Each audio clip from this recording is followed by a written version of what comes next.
Hey Chris, the best laid plans of mice and men go off awry, huh? Um, Especially when they don't take into account their little brother's wishes can happen event. But no worries, we are on track now, and I look forward to participating in this vlog thing, as it were. I'm sorry, I'm not quite as hip with the culture as you. However, we'll run the whole year starting from here, so our last video entry will be on um, I believe January 10th. So looking forward to it, and here we go. The thing I would like to talk about most, or at least to start with, is really how scientists communicate, because I know you're very interested in the idea of communication.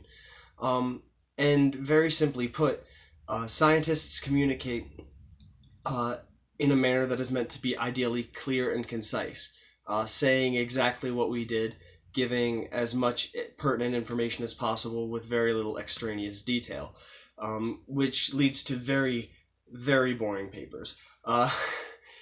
But regardless, it's a very far cry from traditional art, and therefore I find it very interesting that our respective fields have taken us in so different directions, especially since you are very much like interested in imagery, and how these things affect an experience, whereas um, science is much more like very strictly to the point. Um, that kind of brings up an interesting thought that I just kind of wanted to pose to you. In regards to the CDC's recent inability to use the terms science or evidence based. A lot of really intelligent and scientists who I very much respect have a big problem with this. And to be honest, I'm not 100% sure why, because those terms don't actually say anything. It seems to me that those terms actually are more similar to art in a lot of ways because they communicate things all through subtext. And what they do is they kind of lend a picture of people and humanity and scientists as not wanting to really be questioned or to be assumed, which is kind of antithetical to the ideas of science itself.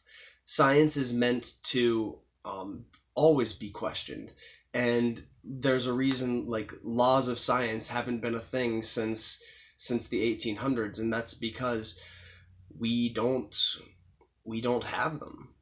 We every bit of science could be overturned at any minute given enough evidence to the contrary. Even the theories that we are fairly confident in are very much kind of touch and go sometimes, and so I find it really interesting that when we're trying to communicate outside of the scientific world that we don't want to be questioned. And granted, it is kind of insulting to be questioned by people who don't know anything about your field.